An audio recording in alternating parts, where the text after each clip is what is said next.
Buenas noches a todos, buenas noches Eduardo, mil disculpas por la tardanza, pero vi un error en mi computadora. Bueno, comencemos. ¿Se ve la pantalla, Eduardo?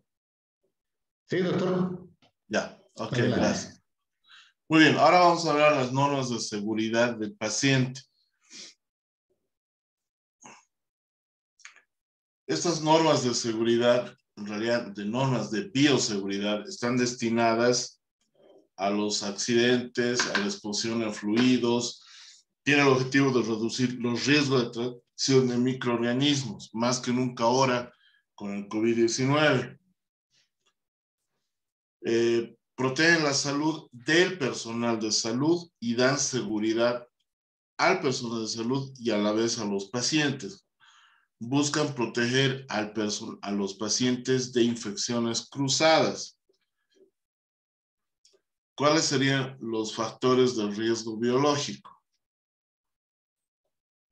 Son todos los fluidos orgánicos del paciente: saliva, esputo, sangre, heces y otros fluidos, que ahora estamos cuidándonos más que nunca con el SARS-CoV-2, SARS-CoV-2, mejor dicho.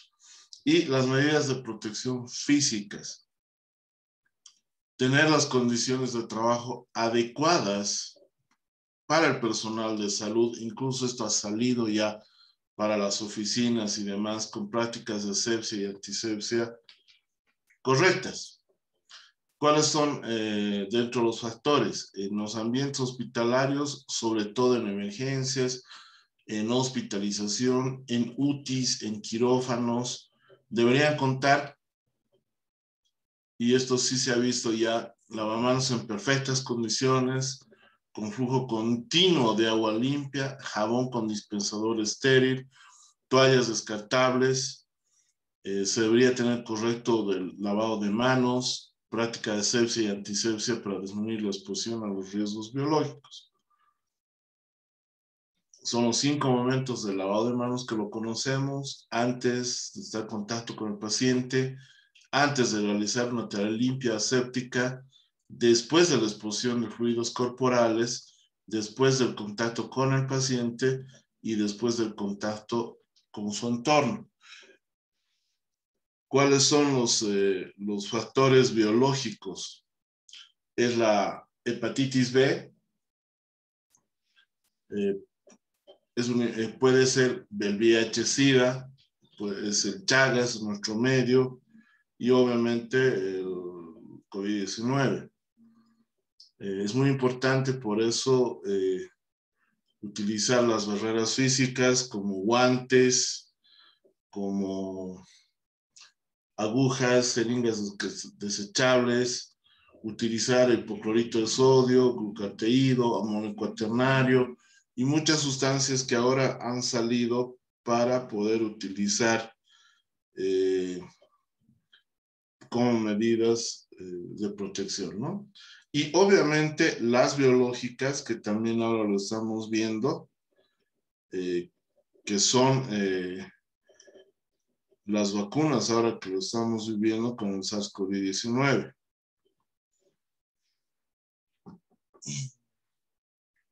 También, bueno, hemos dicho, con riesgo biológico son el VIH-Sida, las enfermedades bacterianas.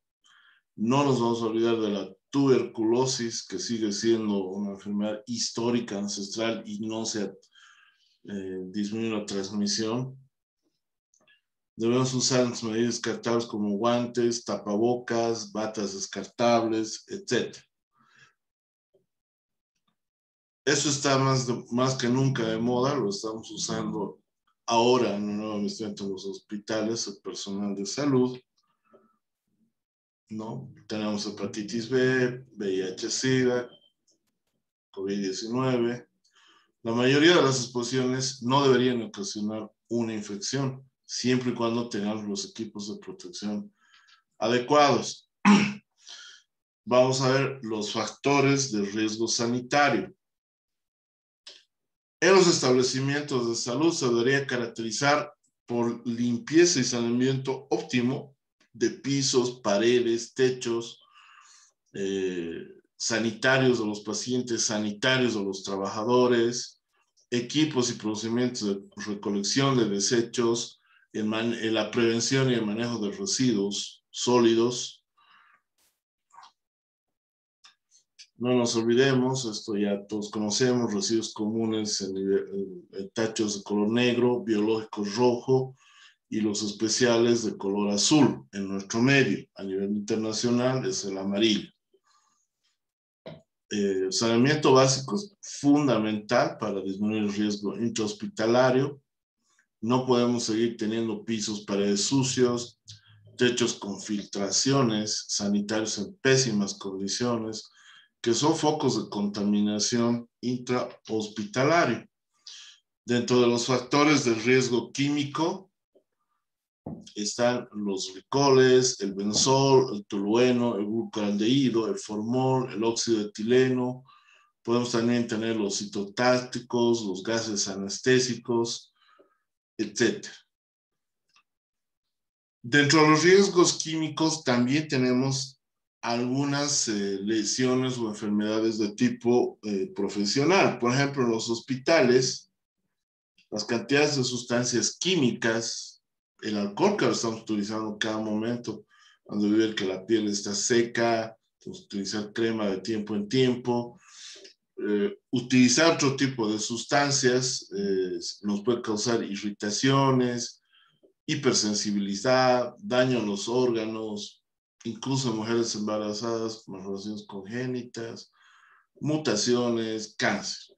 El eczema alérgico es una enfermedad profesional en los procesos más frecuentes en el personal sanitario. Se puede dar en cirujanos, en enfermeras, en laboratoristas, por un contacto repetido con los productos químicos, medicamentos, anestésicos, la práctica frecuente de lavados de manos, el cepillado de las manos y el antebrazo, nos dan ese eczema alérgico como están viendo en la foto. También los citostásicos y drogas antineoplásicas, ¿no? La inhalación de drogas, de gases, de aerosoles, también nos van a dar. Estos ya son de riesgo profesional. Tenemos la OSHA, no sé si en inglés va a estar bien, la Occupational Safety and Health Administration. Me disculpan si no está bien, la OSHA, que da algunas recomendaciones como que debe existir un lugar de preparación de la aplicación de drogas en campanas de extracción, o sea, en campanas de flujo, que debería haber en todo hospital, ¿no? De flujo laminar. Bueno, también deberíamos tener, obviamente, los guantes de látex, tapabocas, que los vamos a explicar. Dentro de los factores físico-mecánicos, está el ruido, la exposición a las radiaciones, ionizantes, no ionizantes, condiciones de iluminación, de ventilación, el orden, la limpieza, el confort, ambientes de trabajo, los equipos, el equipamiento, maquinaria, que podría causar atrapamientos, traumatismos, heridas punzocortantes, caídas, la manipulación de objetos punzantes y cortantes, agujas, hoja de bisturí, que pueden ser responsables de pinchazos, de cortaduras, sobre todo en enfermería, personal de limpieza, en médicos. Riesgo a incendios y explosiones debido a la intervención humana. Obviamente no podemos fumar en los ambientes hospitalarios, los cigarrillos. El mal uso de gases anestésicos, el oxígeno, los líquidos inflamables, también la falta de mantenimiento y señalización de instalaciones eléctricas. Otros riesgos mecánicos son los accidentes por electrocución, ¿no? Sobre todo de tipo industrial, quemaduras, embolias, los indirectos, quemaduras y asfixia por incendio y explosión, traumatismos por caídas consecutivas a una electrización o caídas por lugares que están en exposición, por ejemplo, húmedos, o que la limpieza se recién está realizando cuando hay tráfico importante de pacientes. También tenemos en algunos departamentos casas adaptadas para clínicas, ¿no es cierto? Entonces estamos hablando de características arquitectónicas que deben tener los hospitales, que pueden estar restringidos. Ha habido hacinamiento de equipos, hacinamiento de personas, casas adaptadas a clínicas y hospitales. Cuando no se cuida una arquitectura hospitalaria, hay exposición a riesgos, por ejemplo, por exceso de luz, deslumbramiento, por ausencia de luz, astenopía, por radiación ultravioleta, por efectos estroboscópicos, por hipopresión, trabajadores en altura, por hiperpresión, buzos, trabajadores bajo aire comprimido, cámaras hiperbáricas, exposición a radiaciones como láser, campos electromagnéticos, campos magnéticos de baja frecuencia, radiación luminosa, radiación infrarroja, microondas, ¿ya? Técnicas de barrera, ¿no? Para evitar la descontaminación, desinfección, tener cortopunzantes, tratamiento de desechos, etcétera. Esos son los factores que hemos visto a grandes rasgos que nos pueden llevar a exposición y a enfermedades de tipo, patologías de tipo laboral. Ahora, ¿qué medidas preventivas tenemos que tener en bioseguridad? El lavado de manos en los 11 o 10 pasos, donde humedecemos las manos, el jaboncillo líquido, hacemos el frote de las manos, cara palmar, palmar, los entrededos, el dedo pulgar. Después dejamos que haya un flujo de agua abundante, toallas desechables, cerramos con la toalla desechable el grifo y manos limpias, ¿no es cierto? Igual, ahí tenemos los pasos. Aquí vamos a ver un video de lavado de manos.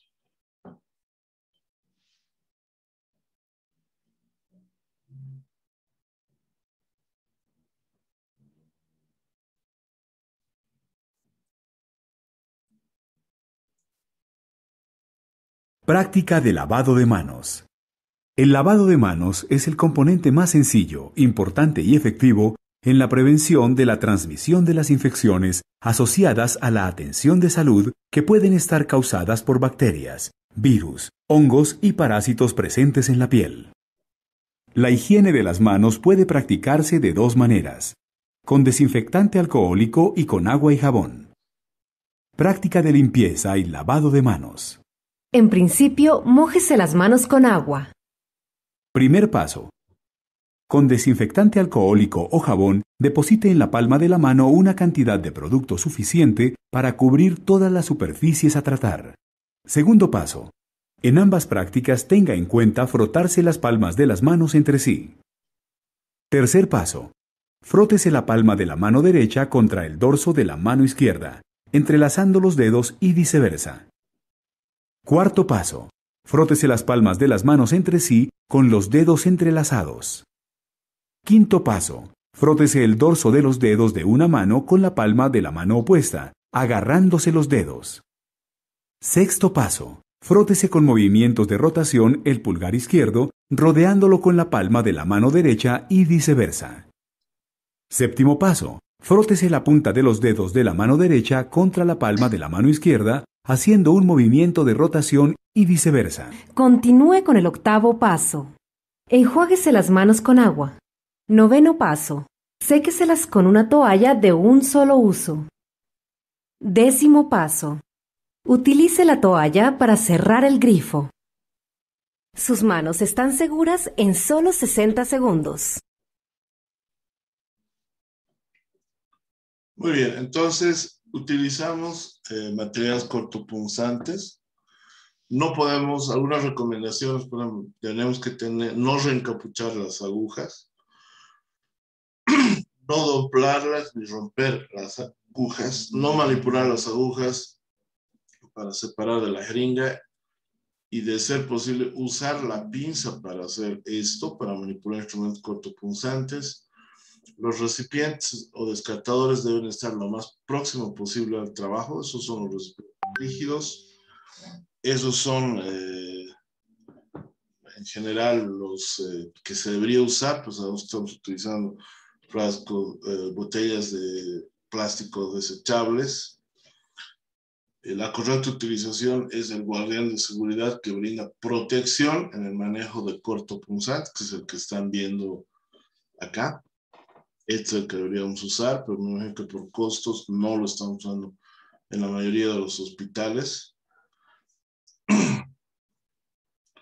Entonces, la prevención de infección consiste en minimizar al máximo la transmisión de enfermedades graves que amenazan a la vida del usuario externo y del usuario interno.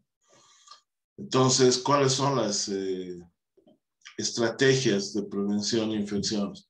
El código de buenas prácticas son precauciones universales, las barreras naturales, piel y mucosa, lavado de manos, barreras químicas, hipoclorito el hipoclorito, el glucorateído, el amonio cuaternario, el alcohol, entre otros.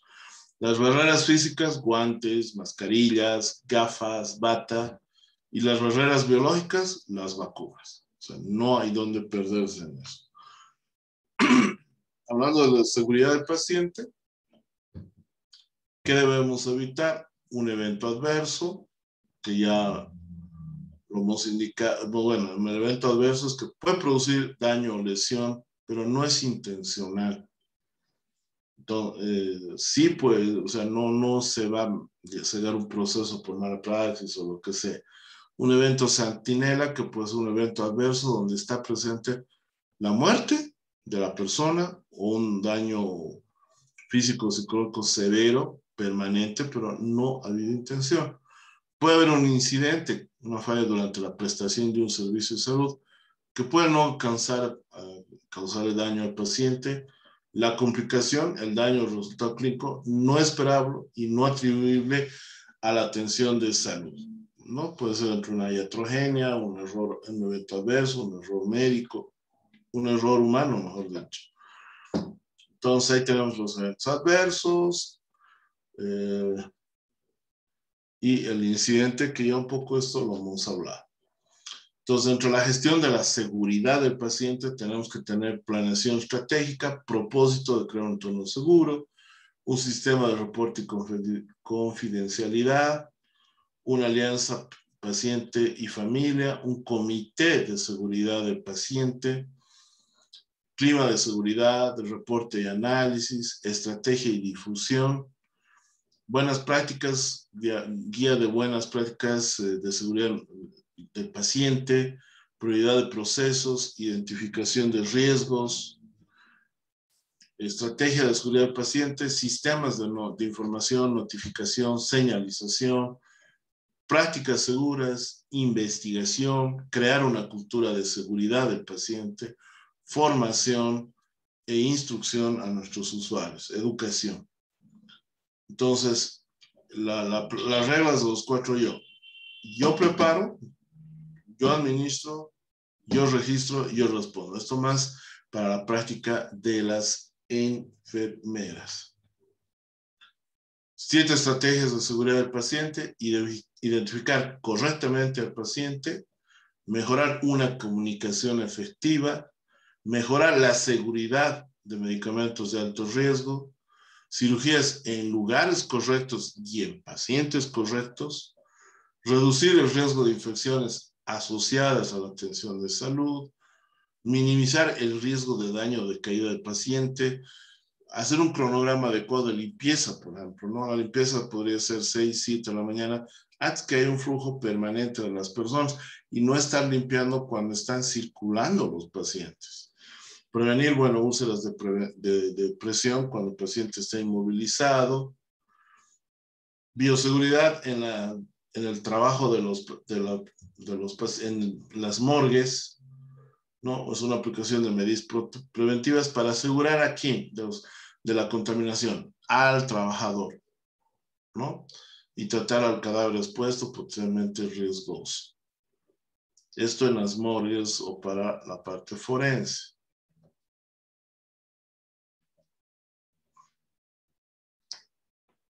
Muy bien.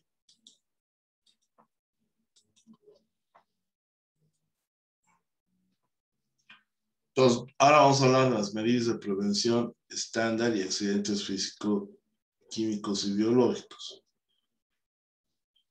¿Cuál es el objetivo de toda esta charla? Proveer conocimientos amplios de bioseguridad que permitan efectuar una detección de los riesgos y prevención desde el ejercicio de su función. La seguridad de la vida, asegurarse de la vida del usuario externo, del usuario interno. El conjunto de normas son individuales, comunitarias y del medio ambiente. Las normas de bioseguridad están destinadas a reducir el riesgo de transmisión de microorganismos, reconocidos o no, en los establecimientos de salud y evitar incidentes y accidentes con exposición de fluidos corporales. Dentro de las normas de bioseguridad está el principio de universalidad, el uso de barreras, medios de eliminación del material contaminado. Dentro del principio de bioseguridad están los tres pilares: medidas universales, barreras de protección y medidas de eliminación. Dentro de los procesos universales, o sea, todos estos principios ahora se ha visto con el COVID-19, tanto en la India, en la China, en Europa, en Estados Unidos, en Bolivia, las medidas de bioseguridad como la serología del individuo. Silencio, por favor, sus micrófonos. El estatus social, el sexo, no importa. Tenemos que seguir las mismas medidas. Todo para evitar la transmisión de microorganismos y salvaguardar la vida del usuario externo y del usuario interno. Dentro de las medidas de prevención estándar está el lavado de manos. Definitivamente vamos a insistir en el lavado de manos. El uso de los EPP, de los equipos de protección personal, ¿no? Que resume todo lo que está ahí. Normas de bioseguridad, tiene que haber una señalización en todos los ambientes, ya sea baños, lugares de lavado, como esta señalética, ¿no? Lavate las manos, hay microorganismos, las guías de lavado, tiene que haber un grifo de flujo continuo, ahí está el jabón líquido, está la secadora de manos, o puede tener las toallas, mejor tener las toallas desechables. Hemos hablado de los lavados de manos, vamos a volverlo a recordar. Ya. Merecemos las manos, ¿cierto? Vamos a bajar el líquido. Lo suficiente, ¿no ves? Sí, hacemos espuma en forma circular. Y empezamos con las manos. Relajando siempre los dedos. Nos bloquean el otro lado. Luego nos vamos a los de ambos lados y empezamos con ¿no es cierto? Luego vamos a esta operación para también llegar a la parte de los tusumos, ¿no es cierto? Eso es el último paso, ¿no ves? Los dedos en la yema. Sí. Las muñecas y empezamos con el enjuagado.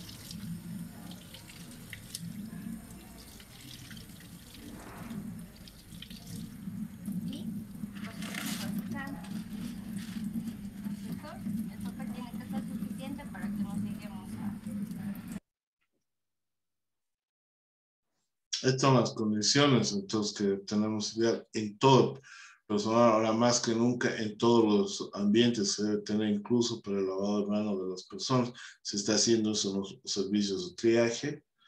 Bueno, ahora el segundo paso, habíamos dicho las barreras de protección. Tenemos la inmunización activa, las vacunas y el uso de barreras físicas.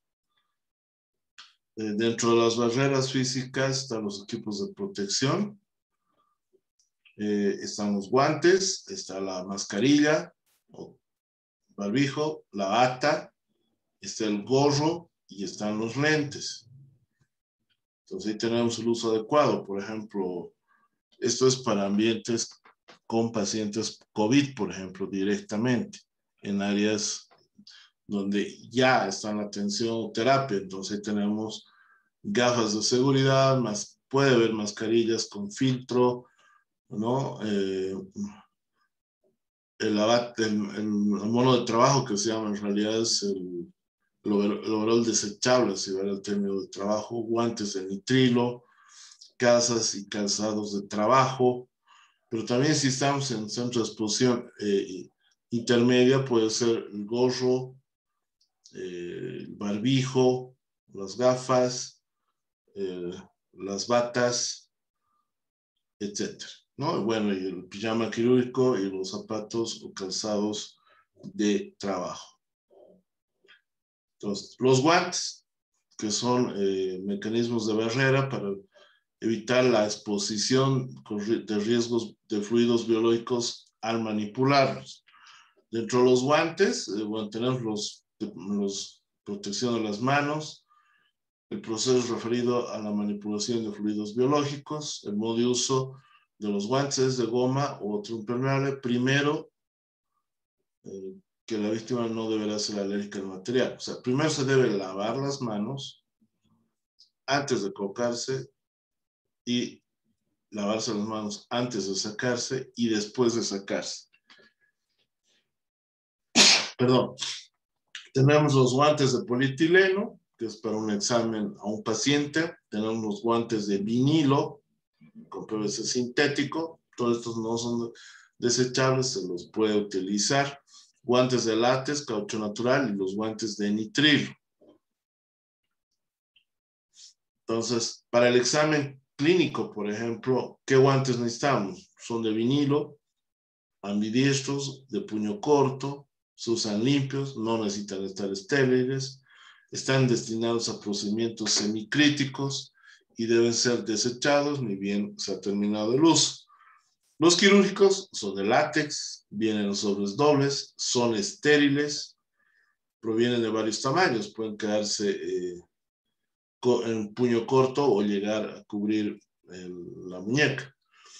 Se usan en procedimientos críticos, invasivos y deben ser desechados ni bien se termine el uso. Y los guantes de Hebeck son gruesos, resistentes, no son estériles, se usan para limpieza y descontaminación, pueden ser lavados y pueden ser reusados. La mascarilla cubre boca, más cubre nariz y cubre barbilla, no es portabarbilla, o sea, no puede haber mal uso. El mecanismo de barrera a los riesgos biológicos puede minimizar la contaminación de microorganismos exhalados cuando están en efecto de aerosol, por ejemplo, o contacto con fluidos biológicos. Entonces, las mascarillas ayudan a evitar la diseminación de las gotas respiratorias, los de Fluger, por parte de las personas que lo utilizan. No están diseñadas para proteger contra inhalación de partículas muy pequeñas, excepto algunos de los barbijos. Y las mascarillas deben usarse una sola vez y luego desechar. Estamos hablando de las quirúrgicas.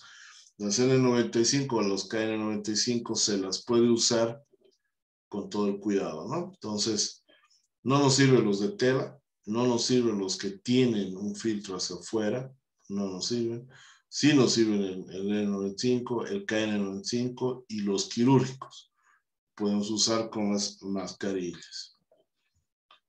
Los mandilones o las batas, los premandiles que le llamamos, que es un procedimiento que implica la exposición del trabajador a material biocontaminado.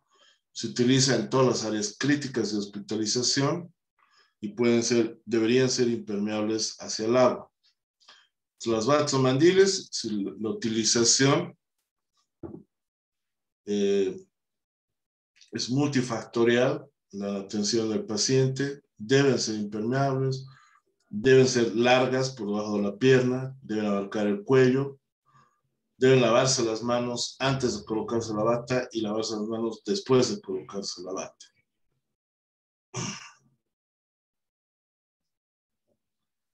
Entonces ahí tenemos los mandiles, las batas normales y los premandiles que ya hemos hablado.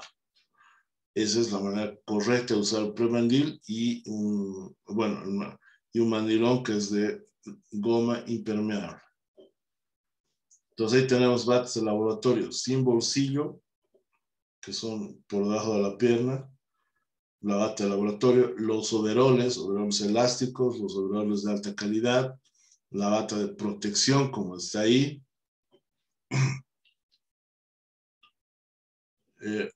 Ojalá no volvamos a ver esto, ¿no? Los mandiles, los médicos andando en las calles, lamentablemente sí lo estamos viendo. Vemos que incluso se entran a los bancos y demás, personal de salud que está con su equipo de protección o con su mandil, está caminando por la calle, es lamentable. Debe ser, esta ropa solo se usa dentro del establecimiento de salud. Se debe contar con una vestimenta especial en quirófano y en los ambientes del establecimiento. Y ya al salir con su ropa de calle. Tenemos que tener un área de ropa sucia y no área de ropa contaminada. La área de ropa sucia es recogida, transportada y lavada. La limpia, lavada, secada, planchada, almacenada y transportada. Ya, las bolsas usadas deben recogerse en bolsas plásticas de distinto color, respetando los códigos que hemos hablado. La colección y el transporte y el lavado y la preparación se deben respetar las normas establecidas. Si se usa material descartable en la ropa para procedimientos, debería ser manejado hasta su disposición final. La ropa limpia debe manipularse poco y nunca está al mismo tiempo con la ropa sucia. Las gafas, que protegen de salpicaduras de sangre, de secreciones, se deben usar después de ponerse el gorro y el barbijo. Recién se deben usar las gafas.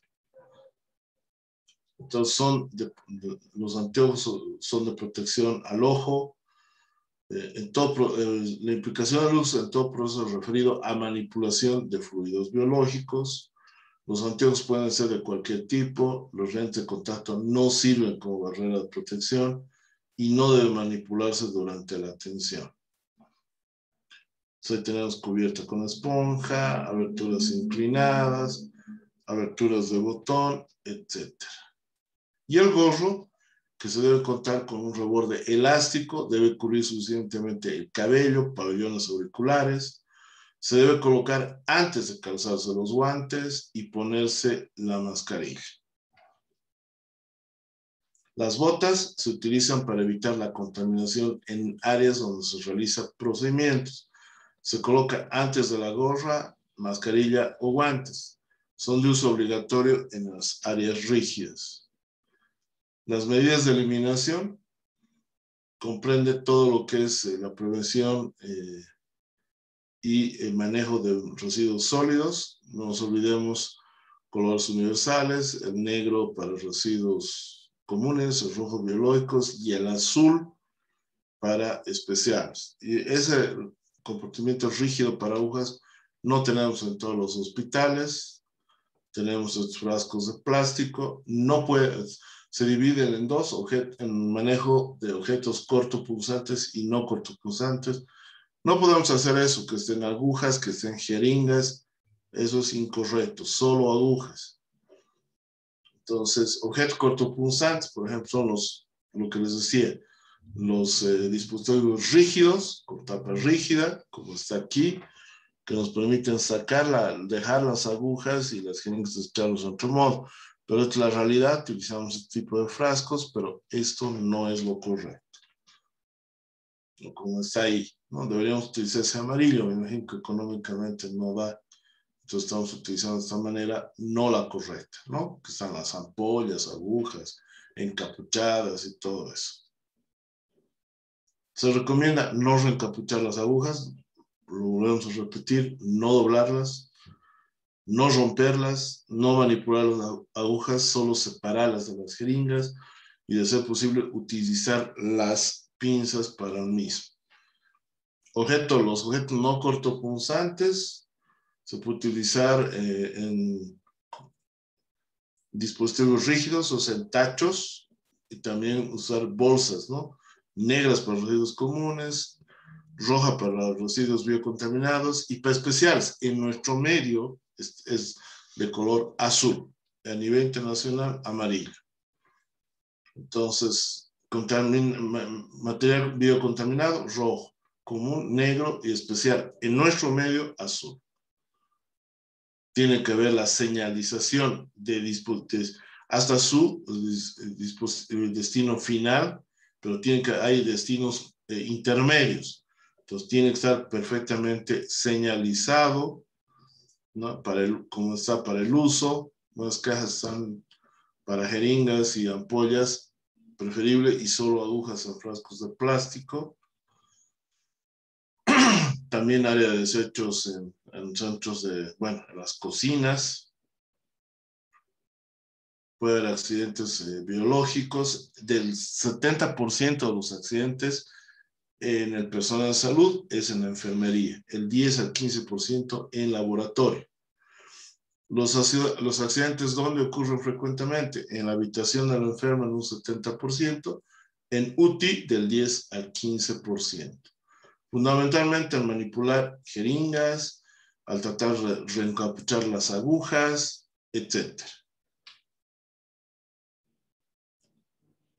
Entonces, ¿cuáles son las zonas de riesgo? Las áreas de alto riesgo críticas son salas de cirugía, las unidades de cuidados intensivos, unidades de quemados, unidades sépticas, urología, rayos X de urgencia, banco de sangre, ya, desechos finales, todas las salas de hospitalización, neonatología, salas de parto, servicios de urgencia, laboratorio clínico, odontología y lavandería.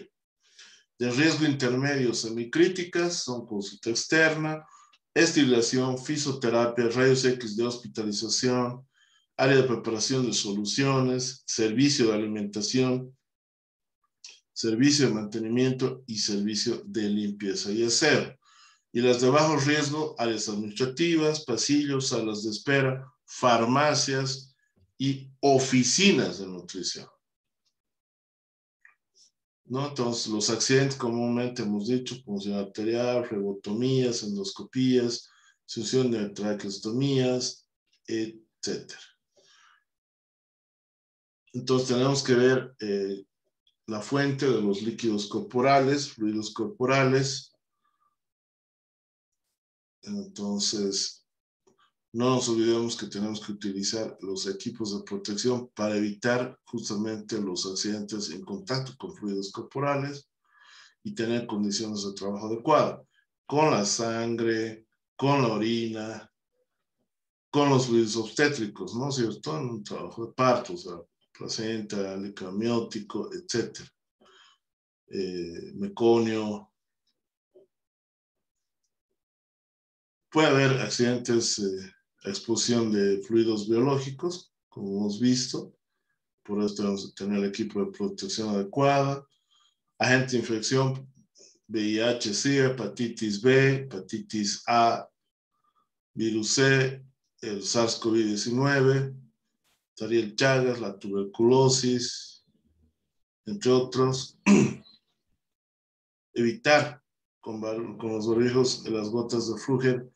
Ya esa vez, hace años se utilizaban en Japón y demás, ahora es mundial. Todos tenemos que utilizar los barbijos. Entonces tenemos a las medidas de exposición, que están en exposición de clase 1, membranas mucosas, piel no intacta, piel con lesiones percutáneas de sangre, etc. De clase 2, piel intacta o sangre de líquidos corporales, se aplican precauciones universales en ambos casos. Trabajador expuesto puede ser a VIH, controles serológicos, que se debe hacer cada tiempo cuando se han expuesto a VIH. Consejería individual, reforzar precauciones de bioseguridad, no donar sangre, no compartir artículos personales, sexo seguro, etc. Bueno, hasta ahí hubiésemos acabado. No sé si hay preguntas.